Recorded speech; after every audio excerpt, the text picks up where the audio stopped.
Hello, hello, hello. How are you guys doing? It is 3:21 a.m. Good morning! And I fell asleep super early tonight with my husband. I actually fell asleep before him. He was unpacking, and I was laying there with the dogs, and I fell asleep. And I woke up at like 2:30 in the morning because our electricity went off. So we sleep with a fan. So if the electricity it went off for like a minute and then it came back on. I have no idea why it went off. But if the electricity goes off, like the fan stops, and so it wakes me up immediately. And I think I get scared Alex or something because he was like, he reached for me and he was like, Peter, are you here? And I was like, yeah, I'm right here, babe. And it was really cute because the dogs kind of sleep scattered around the bed. But when I woke up, they were like all right next to each other, kind of like in the same little area on the blanket, like all within like a foot and a half of each, like in the same area within a foot and a half, you know? And it was so cute. They were all kind of like cuddled together. All three of them. It was cute. And so yeah. Where's my chopstick? And then the electricity went back on. It's weird when the electricity goes back on. You know, I'm not used to like total silence like that. This is the one I want. The honey. I like the honey one. I remember years ago seeing this, like, or listening to this NPR thing about this guy that was doing this, like, he was going to all of these, like, national forests and stuff around, like, forests around the world, everywhere, and he was doing this research study on the largest space of silence that he could find, you know, like, in between, I don't remember, but it was, like, he would talk about, like, you know, any, like, a leaf falling and, like, you know, a bird, you know, chirping or whatever, water running, and, you know, to a stream, all of that counted as sound.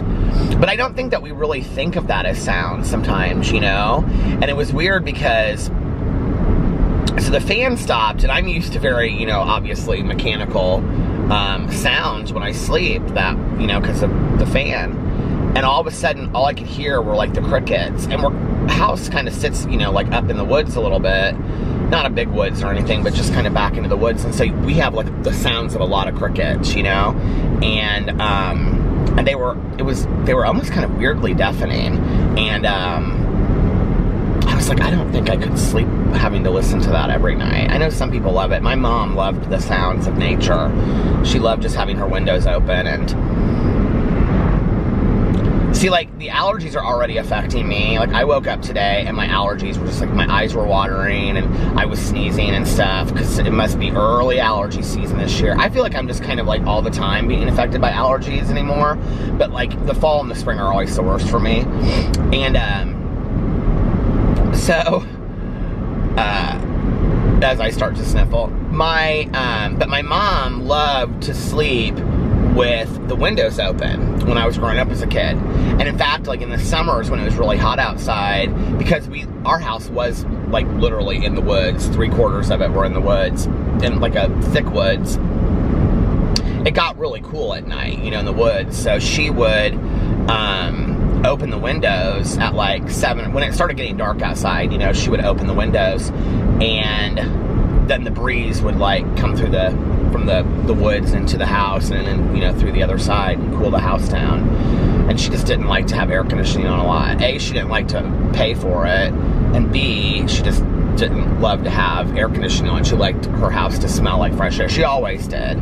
Like, even until she was older, she always had windows open. The problem with, like, the condo is that we don't have a lot of air that moves back and forth. Like, we have a small window in the bedroom, and then we have a small window in the kitchen, and then we have a sliding glass door downstairs. So, like, we don't have a lot of movement, you know, of air. When I was growing up, we had that. Like, I mean, we had windows on one side of the house, windows on the other side of the house, and if you opened them, it would be like a steady flow of air. We don't really have that at our house, you know? But anyway, it's a nice evening. It's, it was 61 when I looked earlier. It's now 58 degrees. It's kind of a nice fallish evening outside. I told Alex when we were leaving Las Vegas that I wanted to swim every night this week, but it hasn't really been warm enough to. And I wanted to get a couple more swims in before they did. I mean, I've only swam in our pool one time this year. I was like, I want to swim a couple times this week, and he was like, oh, okay, and that hasn't happened. So my day, how was my day, since you're asking? Did you ask? Do you care? I got up and screwed around the house, getting some stuff done. What is this construction over here that just looks like it started? I don't remember that being there when Tanya and I came through here the other day. And then I went and got a coffee. And I got a coffee late today. I was like, by the time I went and got it, I was ready for, you ever just like ready for coffee? I was going through this period, I think I talked about it on here, where I was like, I don't even know if I really like coffee anymore. Or if I just drink it out of, ritual. But lately, I've been going through this thing where I really like coffee again. I don't know what that's about. Isn't that funny? So, I went and I got my coffee today with my new Las Vegas cup. And then I went and ran a bunch of errands. I had a sobriety commitment at 5 o'clock today. So I knew that I had to get my stuff that I wanted to get done, and I had a bunch of errands that I had to like run and do all this kind of stuff. I have a lot that I have to do still tomorrow and Friday. One of which is that I have to get the oil changed in this car. I've been meaning to do that for about 3 weeks now. And, which it literally takes 15 minutes, so I don't know why I wait and wait and wait, but I always do that, which is not great for my car. So, but I have a couple things I have to do. What else? So I got my coffee, ran some errands, came home, filmed a couple videos, and then changed and tried to make myself look presentable for the sobriety thing, and went and did that. And then I was done with that about, I don't know, 6:30, 6:45, something like that. And came home, finished uploading my videos, they were already uploaded. I just had to like publish them. So I did that, and then I filmed I fed the dogs, and then I filmed a Peterisms video, and then took down my lights and all that kind of stuff. And Alex went out to dinner with a friend of his that he hadn't seen in a while.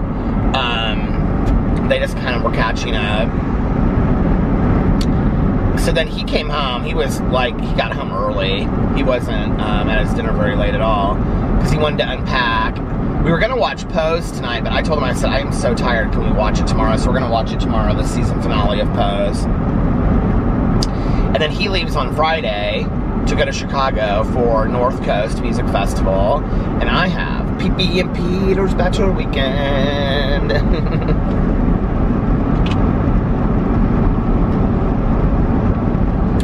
So yeah, that was kind of my day. It wasn't super exciting. I got a lot of stuff done around the house.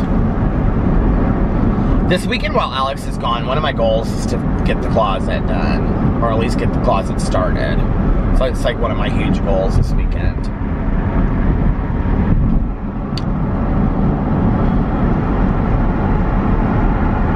Go through and take out the clothes that I don't wear and that I'm probably never going to wear. But see, I always think like, well, if I lost a bunch of weight, I might wear this. So then I'm always hesitant to get rid of stuff. But the reality is there's a lot of things in there that even if I lost weight, I probably wouldn't wear anymore, So it's like I just need to get rid of it.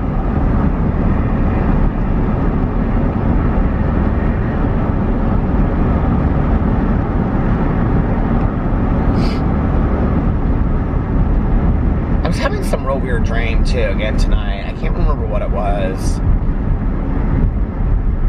It wasn't weird like last night. It wasn't like like, it was, like, both nights I've had, like, positive dreams. Like, they haven't been scary or anything.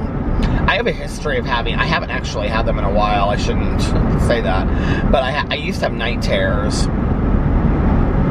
And night terrors are like nightmares, but they're worse. And they're like where you scream and you sweat a lot in your sleep. And I would wake up and had literally drenched like one half of the bed. I mean, it literally looked like somebody had poured a bucket over the bed. It was that bad. And it happens like that quick too. It's really weird. And like Alex would wake me up. I had it with my ex as well.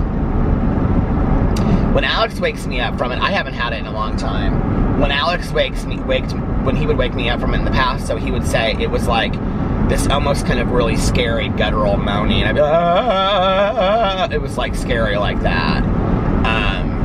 Like it would freak him out. But I haven't had that in a long time. I used to have really horrific nightmares. I don't really have nightmares as much anymore. I haven't had one in a while.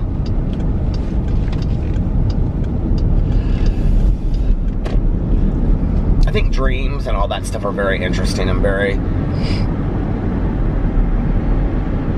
intrigued by dreams and nightmares. I'm not a believer that, you know, that they foretell the future. That's one thing I'm not a believer in. You know, when people are like, they, you know, look at dream dictionaries and stuff. I mean, I have those dream dictionaries and stuff, but, you know, when it's like, oh, you have, I don't know, you know, an apple in your dream, and it's like, an apple represents coming fortunes or something. Like, I'm not a big believer in that. But I do believe that dreams are kind of like your mind working overtime on things, you know, and,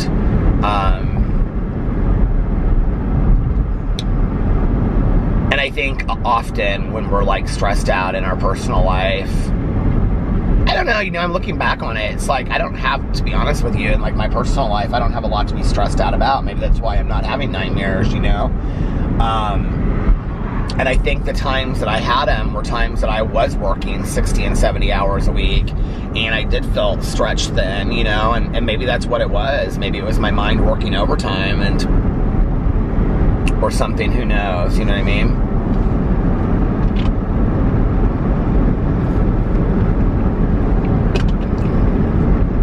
But I think dreams and nightmares are interesting to look at and talk about and all of that.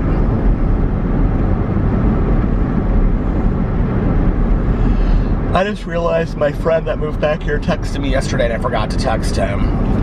I was like in the middle of this thing when he texted me, and then I never texted him back. I don't know what made me just think of that, but I need to text him.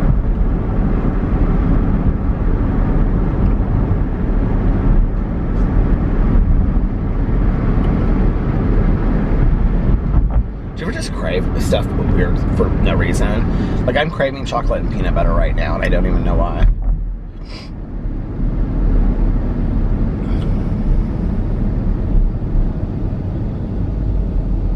If you turn left right here, it's where that Herb Baumeister mansion is, that Fox Hollow Farms. I always get freaked right here. There's like a four-way stop, and there's like this little house that's for sale, so it's always like there's nobody in that house, or hasn't been forever. It's like pitch black. And this is like all country anyway out here, and it's kind of spooky.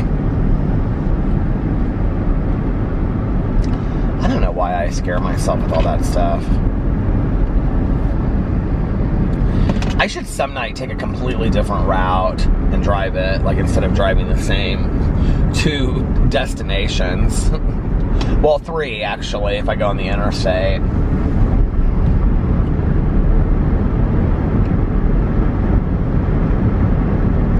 I don't know what I'm going to do this weekend. Maybe read a little bit. I've got to finish this audiobook that I'm listening to. I've been listening to this audiobook, Lock Every Door. I feel like, well, long before I left to go on vacation. And I listened to like 10 or, I think I only have like 2 hours left of it. I have less than 2 hours left of it, because I listened to 2 times speed, and I have 4 hours and something, but I think when I looked last, it was like 3 hours and 58 minutes or something. But it's like, every time I listen to it, I listen to 10 minutes of it, and I'm like, this is, like, I'm so bored of this book. It's not a bad book, really. I mean, like, if I had listened to it all in one setting, or not one setting, but like in 3 days, I think it would have been fine, but I don't know. It's just boring to me. I just don't think I like his books. I think that's the reality of it. Like, his books are just okay to me. But I think that they're such cool concepts that, like, for a thriller, that I want to like them, if that makes sense, you know? But I really don't. Like, so it's Riley Sager. And Final Girls was his first book, and it was such a cool concept. You know, it was this guy, it was all of the girls that had been like, so if a group of people had been killed, they were like the final girl that made it, like in a horror movie. And they were each of them, the final girls, they were known as, there was like 3 of them, I think, or 4 of them, they were getting killed off one by one. And so the whole book was about who was killing them off, coming back and killing them off. And I like the idea of it. In all honesty, I don't even remember how it ended. I don't remember who did it. I think, oh yeah, maybe I do remember. Oh yeah, I do. And, but it wasn't really, it wasn't that great. Like, when I started reading it, I realized that, like, the cover was gorgeous, and the synopsis was written really well, but, like, the book was just okay, you know? And I keep on trying him, because, like, okay, if you look at, Lock Every Door, the cover is like pink and purple, and it looks highly intriguing. And the whole idea of this girl that, you know, is an apartment sitter in this, like, old apartment that you don't, like, the only reason I'm continuing to read it right now is because I want to find out what's going on. Like, that is legit, like, the only reason. Like, I don't really care about this book other than to find out, well, why is she doing what she's doing? You know what I mean? Like, why is this happening to her? Like, I need to find out and know. And the book is not even that long, and there's so many books that I want to listen to. And quite frankly, I've been thinking a lot about the Harry Potter books and how I need to finish those. And that's kind of what I've been thinking of lately. And then we picked our... Did I announce the September book? I'm certain I did. So next month for the book club, yeah, I did, we are reading a book called My Friend Anna, and it's about this woman in New York City. I think she's like an author for something. Like, I think she was like, no, not an author, I think she was like a columnist for like Vogue or something. And she got befriended by this woman that was supposedly this heiress. Well, this woman, like, took her for $67,000. Apparently there's, like, documentaries about it and stuff. Mel has seen the documentary on it. So we're reading that one. And then Mel and I were actually talking about today, we talked on the phone today, I really, really want to read the book Dope Sick. I think I was talking about this last night to you guys. But it's a book about, like, dealers, pharmaceutical companies, and opioid drug addiction in our country. And I really, really want to read this book. Like, I think it's an important book to read. And so I said to her, I said, do you think that that's considered true crime? And she said, well, I think, yeah, because, like, you know, you're talking about, like, I mean, it's crime, you know, you're talking about addiction in this country, illegal addiction. And so we're thinking about possibly reading that at some point as well, too. I don't know when. It just came out. I think it just came out. So if you guys would be interested in reading that, let me know in the comment section below.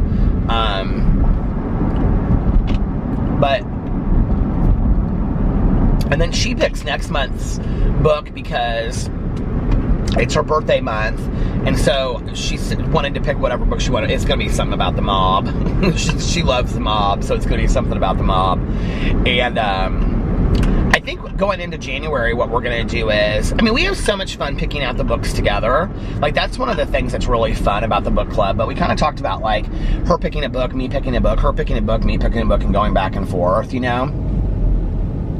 I will say one of the things that's interesting is that people are definitely more interested in reading about the serial killer stuff. Like, those books always do very, very well on the book club. We almost have 2,000 people in the book club. There was 1,924 people in the book club. I looked, when was I on there? I was on there yesterday. I was reading all the threads. It's kind of weird that, like, when I started that whole idea, it was just like this random thought that I had to start a book club. I mean, I honestly did not ever think that I would continue it, you know? And then met Mel, and she was like, hey, I'd be more than willing to be your moderator. And then she and I, you know, talked over time and became friends, and now she runs it with me. I mean, it's just as much hers as it is mine. That's why we're gonna probably change the name at some point. And I just think, you know, like, I think sometimes when you let things take the natural course that they're supposed to take, you know, like, we didn't know that it was going to go all true crime, and that was just kind of a decision that we made over a period of, like, reading a lot of those things, you know, and we've just had so much fun with it. It's just been really fun, so I love the book club. As far as the live stream, because it was supposed to be last weekend, but I was in Las Vegas, we've decided that it's going to be, and I'll announce this maybe tomorrow when I do my booktube video, if I do one tomorrow. We've decided that it's going to be on Sunday at 4 p.m. Eastern Standard Time, unless for some reason Mel can't do it because she has family visiting, and then we're going to move it to next weekend.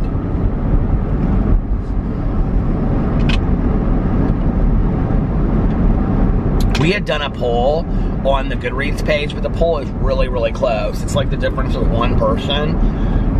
And I was like, I don't think people really care that much when we do it. So, but that Israel Keys case was really interesting to read about. I really enjoyed reading that book. I don't know if enjoyed is the right word. I was really intrigued by that book, because I didn't really know anything about him. I wish I had some Kleenex in this car.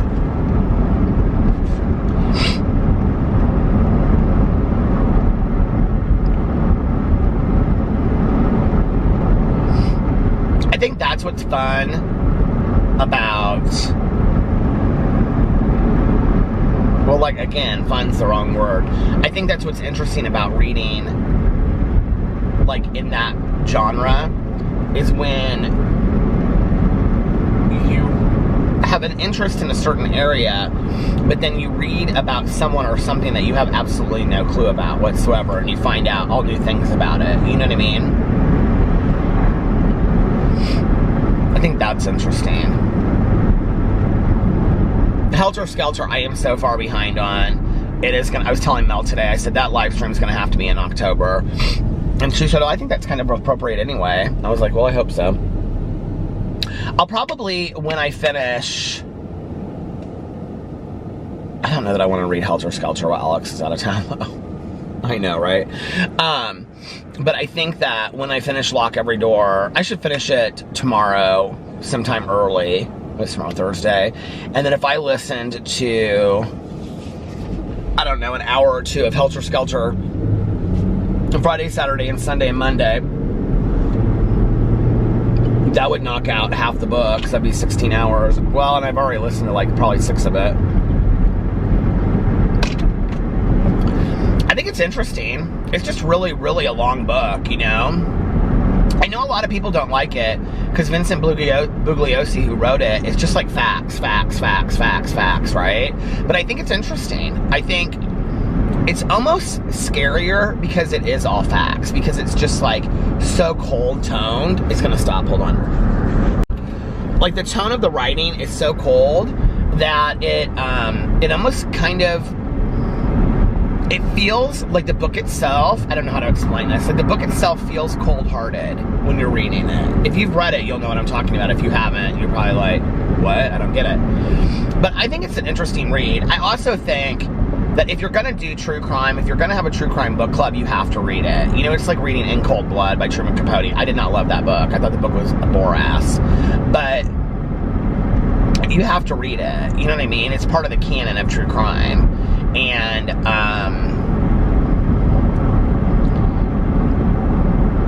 I mean, on a really cheesy level, that's what I wanted to achieve by having the True Crime Book Club. Was I wanted us to have a place where, you know, we could all get together, and this was what Mel and I wanted, you know, where we could all get together and talk about a genre of books that we all really, you know, are fascinated by reading, but at the same time, to read enough of the mainstays of the genre that if you were at a dinner party, or if you were at, I don't know, sitting by the pool in Las Vegas and somebody brought up true crime, that if you had participated in the book club, then you could say that you knew, like, you know what I mean? All of the big books that you would possibly have to read would have come up. And so, you know, I feel like that, to me, it's like taking a course on, like, American literature. Well, if you get out of that course and you haven't read some of the main people, you know, or Southern literature, it's like taking a Southern literature class and not reading anything by Faulkner, or not reading anything by, like, Eudora Welty or something. It's like, what did you learn in the class? Obscure Southern writers or something like that, you know? So that's kind of a similar thing. Once we get past kind of the mainstays, I think, has been when it's starting to get interesting, you know?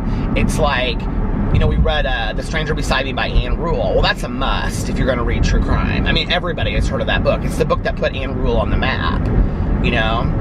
Now, the BTK Killer in February, I think we could have passed. I think there were better BTK Killer books to read than Carrie Rawlins' book. Columbine by David Collins, I think that was an important book for us to read, you know, in the genre of true crime. And I think that there are other books within that kind of area. I mean, I would like to read Parkland. I don't think maybe in the same year that we read Columbine, but maybe, you know, like 6 months or 9 months from now. I enjoy his writing style, and I think that's what's kind of interesting, is I'm finding that I really like just factual writing. It's interesting to me. And I have to say, I'm not somebody that loves nonfiction. I mean, if you've watched me for a while, or you followed my BookTube channel, you know I don't love nonfiction. It's not my favorite genre. So to then turn around and have a book club that is completely nonfiction is kind of crazy, don't you think? Like, I don't even know where it came from. Now, I do like true crime, but I haven't typically loved reading true crime in the past, you know? And there's a lot of really fascinating true crime books out there. You know, when I was at Barnes & Noble last, which I don't love that store, like I said yesterday, but, you know, they had several books that I took pictures of and sent to Mel, and I think that's how I found My Friend Anna, but I had seen it everywhere already. And it's also a genre that more and more is coming out all the time. So, there's actually a book, and I can't remember what it's called. You know what? I think I bought it on Audible. Let me see if I have it on here. I may not have bought it, but, well, I'll just look it up. Hold on. It's a book about Harper Lee, and it was like, they saw her sitting in this courtroom. It's a true story, every day. Harper Lee courtroom book.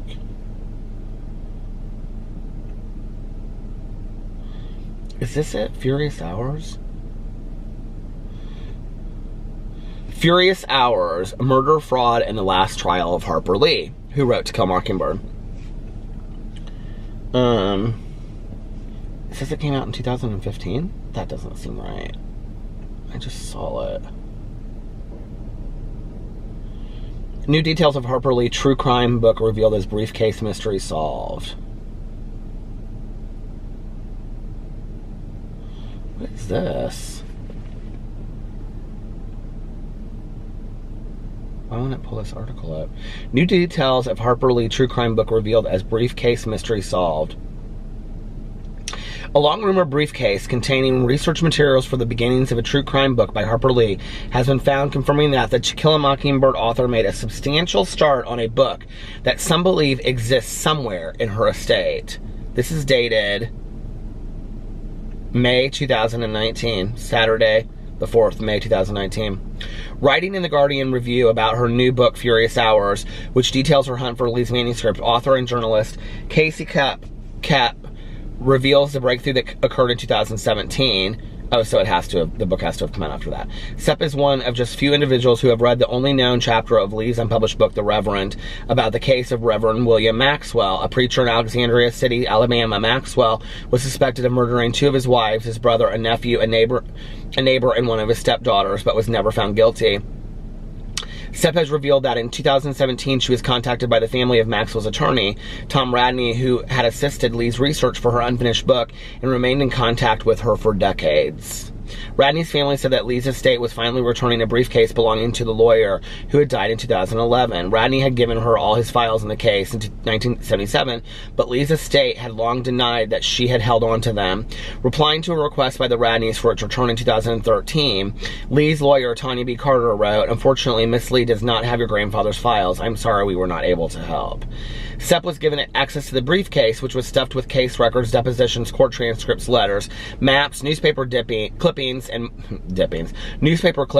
more. It was a shocking discovery, she writes in Guardian Review. The briefcase had been in her possession until her death. It was covered with dust, but brimming with legal files and Lee's other materials.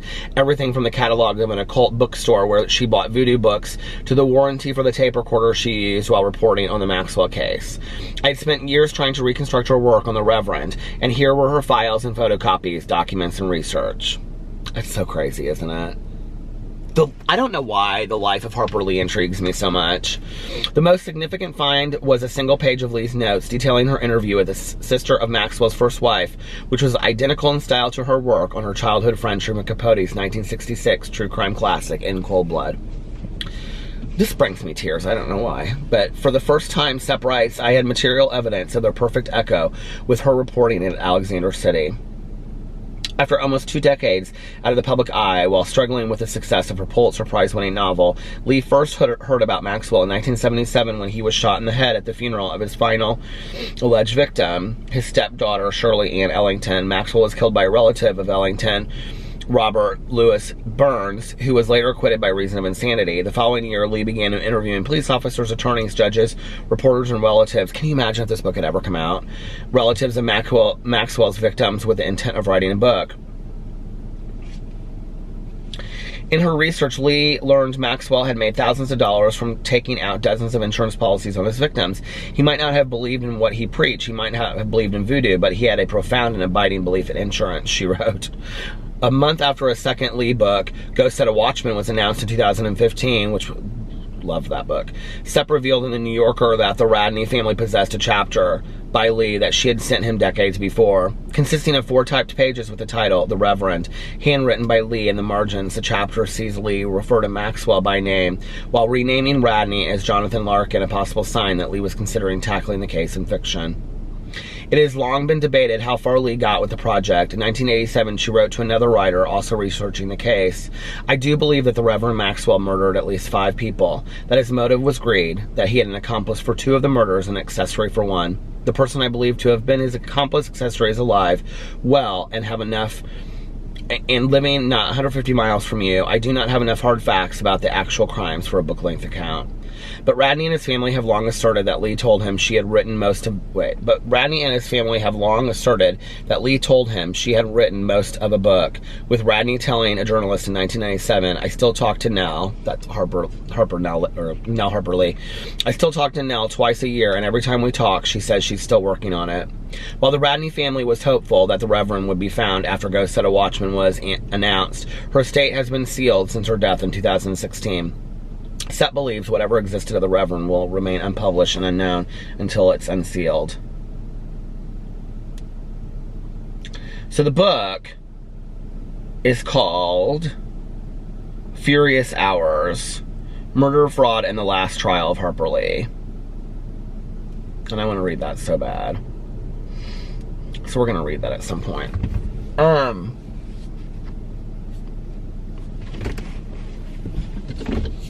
Ghost Set a Watchman. And if you guys don't know about the whole history of all this, so what happened was, I don't know when this was, 5-7 years ago? Well, 2015 they said? It seems like it was longer than that. They found Ghost Set a Watchman, okay? And Ghost Set a Watchman was a book that Harper Lee had written. But apparently Harper Lee never wanted published, is what she had said. But they published it anyway. Now, I read Ghost Set a Watchman, and a lot of people had a lot of issues with Atticus's behavior in the book. I think it's interesting when you read them. To me, it was really about You know, it was interesting because I saw this interview with Mary Badham, who played Scout in the movie To Kill a Mockingbird, and she loved the book, you know, Go Set a Watchman. It's beautifully written. I mean, it's what people say is that she wrote Go Set a Watchman first. She gave it to her publisher. Her publisher took, because there's a lot of there in the book. The book is about Jean Louise, Scout, when she returns to Macomb. She is coming back to visit her father. I don't want to give anything away if you haven't read it and you've only read To Kill a Mockingbird. It's very depressing in the first couple pages about what happens to some of the characters that were in the original book. So in the book, it flashes back a lot to her childhood, and so apparently her publisher told her, take those pieces and turn that into a book, and that's what To Kill a Mockingbird came from. But it doesn't read that way when you read it. It really doesn't. It reads as if To Kill a Mockingbird is the first book in a duology, and that Go Set a Watchman is the second part of the duology. And that it came, like, it's the sequel that came years later. It's how it reads. It's how it read to me, and I've read To Kill a Mockingbird and seen the movie 1,000 times. I mean, and it's very sad. And Jean Louise has huge issues with Atticus on his behavior and his attitudes towards things. And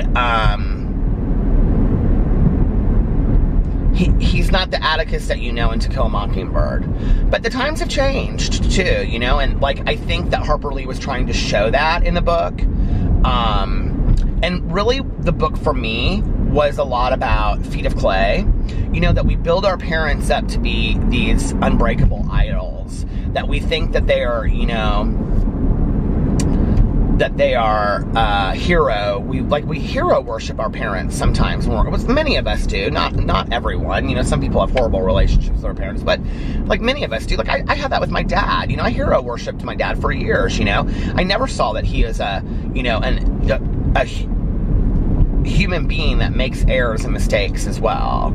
And that's really what the book is about, is her relationship with Atticus and her losing hope in him and then realizing that he is a human being just like anybody else. The last page, I literally was like bawling in tears, you know, and I don't know, I just thought it was well done. You know, a lot of people are upset because they said that Harper Lee never wanted the book published. I don't know about that. I would love any book of Harper Lee's if it came out and it wasn't supposed to be. Who knows? I would love to read it, you know, and I would read it. There are a lot of people that refuse to read Go Set a Watchman because Harper Lee didn't want the book published, supposedly.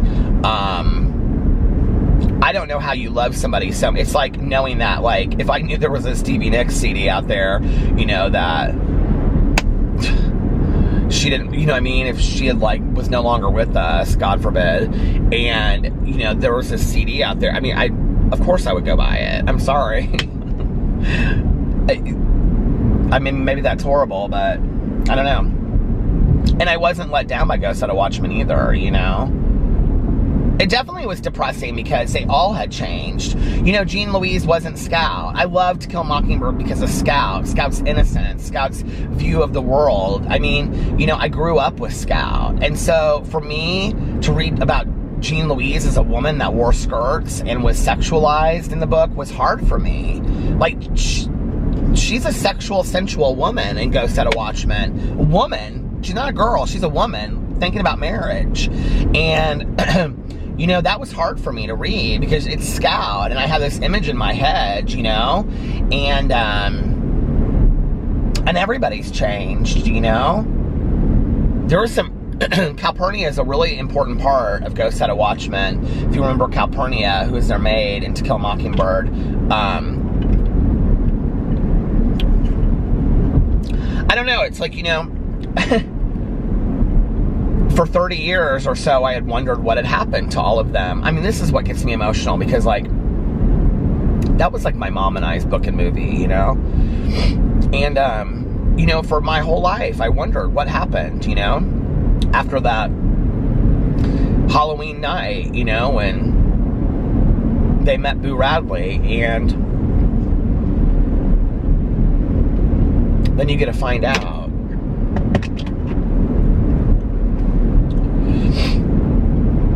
I remember when that book came out, I went and bought it the day it came out. And I sat there and I read, like, read that day. I think I also listened to it on Audible. I read it first and I listened to it on Audible. And I think Reese Witherspoon, I think she is the one that narrated it.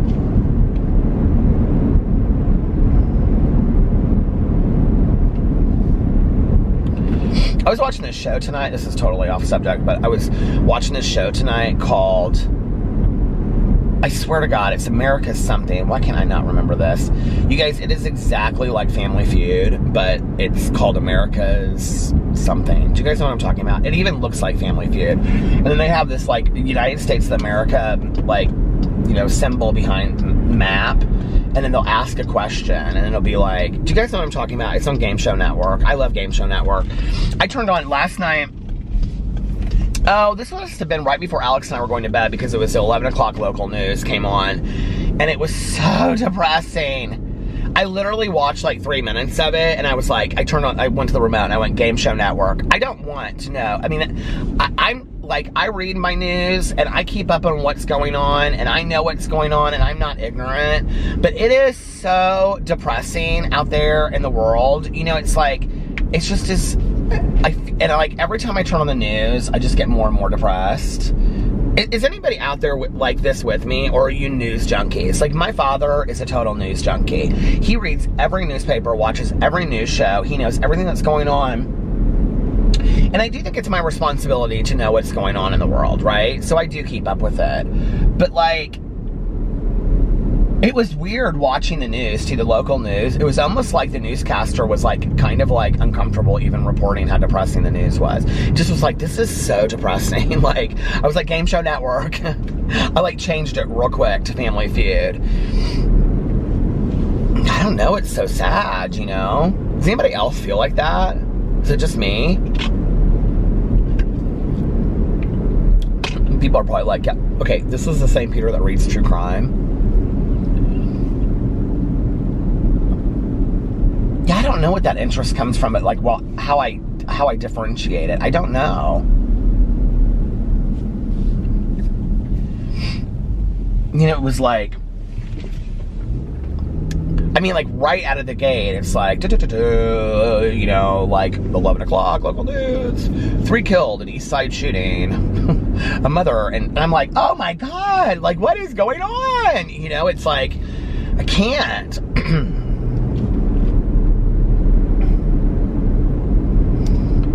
Maybe that's why we do, like, you know, get obsessed with social media and the Facebook and the Instagram. Maybe it distracts us from all of that. I don't know.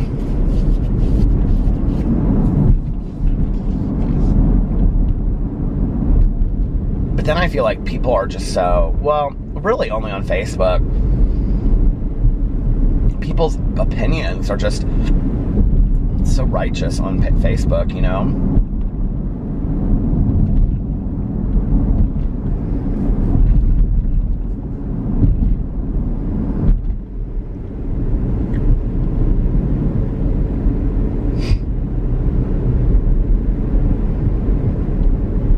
There's something to be said about just living a very simple, small life, you know? And those are, like, the things that I really, really enjoy the most about my life, are, like, the simple, small moments. And, I mean, I love to travel, don't get me wrong, you know? I love to take nice trips and stay in nice places.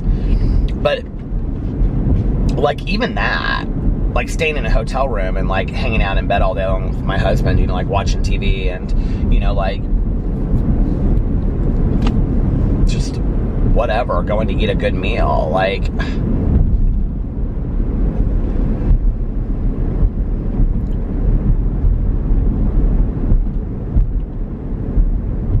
there's so much craziness out there, isn't there, in the world, you know?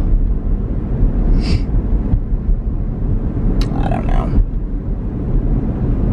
Well, we have talked about everything tonight.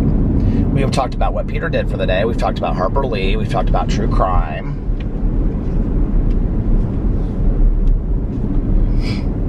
I feel like I want to watch a bunch of movies, because I just did on the plane.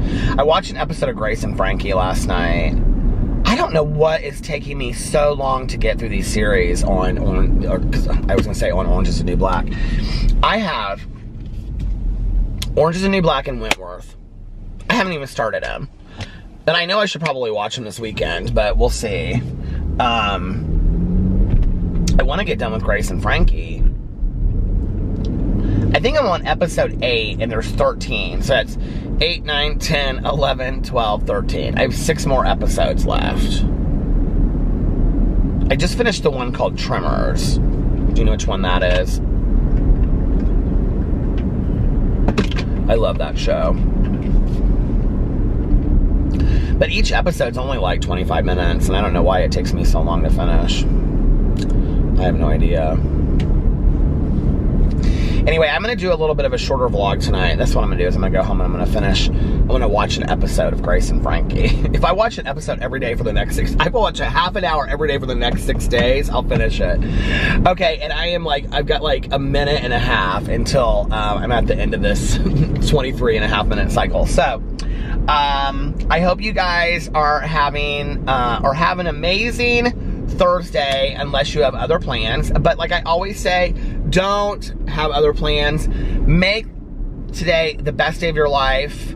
Plan to have some fun this weekend with me. I'm gonna do a couple live streams. I have a very big announcement, well, big announcement to me, to make this weekend.